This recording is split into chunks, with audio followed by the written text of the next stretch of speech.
بسم الله الرحمن الرحيم. الحمد لله رب العالمين، والصلاة والسلام على رسول الله صلى الله عليه وسلم. أما بعد، كسر هذا برنامج كيني سؤالها يقيبتي سدحية طبنات. قيبتنا سدحية طبنات وحنك جوابي دونان سؤال سدح وينسو جاري. سؤال شكوات سائل كان وحوليه هاي قف قرابة إذا أيام وحن أسو قد جري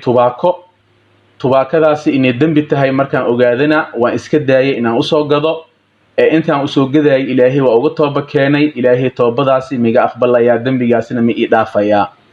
jawaabtu waxay noqon doontaa insha Allah taala ilaahay toobada wuu aqbalaa horta dambi dhaafna ilaahay hadii la weydiisna ilaahay dambiga wuu dhaafaya insha Allah taala waliba toobada shuruudeeda waxaa kamid ah qofka waxyaabaha uu sameyn jiray oo dambi ah inuu iska dhaafo oo go'aan uu ku gaaro inuu soo mar dambe u laabaneenin marka adiga hadii ilaahay uu ku fahamsiiyay oo nad ka joogsatay dambigaaga uu ku dhaafaya ilaahay insha Allah taala dambiga Allah ku dhaafo maxaa yeelay xumaanta qofka hadii lagu kaalmeeyo dambigeeda adigana waa leedahay nabiga sallallahu alayhi wasallam wuxuu lacnaday ninka khamriga cabaayo wuxuu kaloo raaciyay qofka u shubaayo qofka u keenayo xamaaliga soo qaadayo ka mootada ku soo qaadayo kan ka ganacsanayo qof walba oo lug ku leh qamrigaasi ilaahay nabi sallallahu alayhi wasallam lacnadu ku riday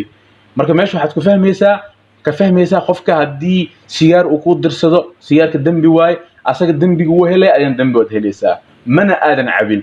tuwaako ku dirsaday adiga ma isticmaashiga isticmaalo dambigiisa waa leedahay marka aan ku baraarugno wanaaga dil isku kaalmeeyna ilaahay ajr buu naga siinayaa xumaa dil isku kaalmeeyna ilaahay dambi buu noo qorayaa su'aasha labaad saa'ilkan wuxuu leeyahay awowahayga oo geeriyooday Allah u naxariistee ayaan sadaqo waxaan ugu daray masjid la dhisaayo masjidka la dhisaayo ayaan sadaqo ugu darsaday ee awowahayga sadaqadaas ma gaaraysaa jawaabtu waxay noqonaysaa ha insha Allah taala awowahaaga sadaqadaas way gaaraysaa maxay nabi sallallahu alayhi wasallam wuxuu sheegay qofka haduu dhinto in amalkiisa uu go'aayo laakiin haduu ka tago canug wanaagsan u soo duceynayo way u soconaysaa amalkiisa haduu ka tagay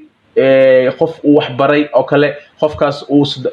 wax barashadaas uu ku shaqeysanayo ajra u soconayo qofka geeriyooday sadaqa jaariya hadii loo sameeyo masjidka waa sadaqa jaariya sadaqa soconaysa waa ilaa maalinta qiyaamo maxaa yeelay intii lagu tukanayo sadaqada abawaaga way u soconaysaa sidoo kale nabiga sallallahu alayhi wasallam wuxuu kala sheegay qofka geeriyooday wuxuu arkayaa amalkiisa kor u sii socdo markaasuu rabbi weydiinaya wuxuu leeyahay ilaahow aniga waaba geeriyoode amalkaygaan kor u sii socdo maxaa waaye amalkayga wuu soo istaagay markaasuu wuxuu leeyahay ilaahay subhanahu wa ta'ala wiilkaaga ama gabadhaada ama qof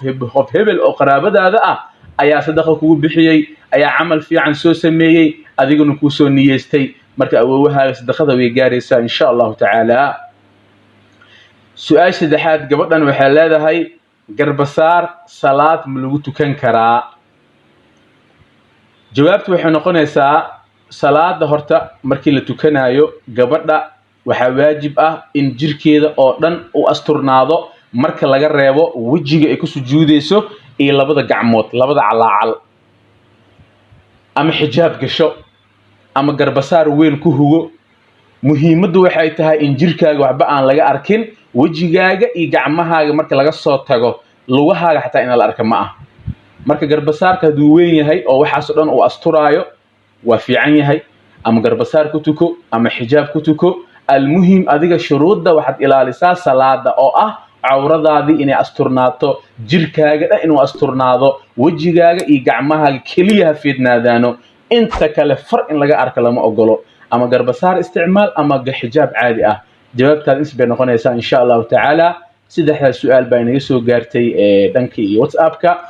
insha Allah taala Allah naga dhigo dadka ku dhaqmo wixii xunna Allah naga haayo dambigeena dambi waalidkeena Allah noo dhaafo insha Allah taala wabillahi tawfiiq wassalamu alaykum wa rahmatullahi wa barakatuh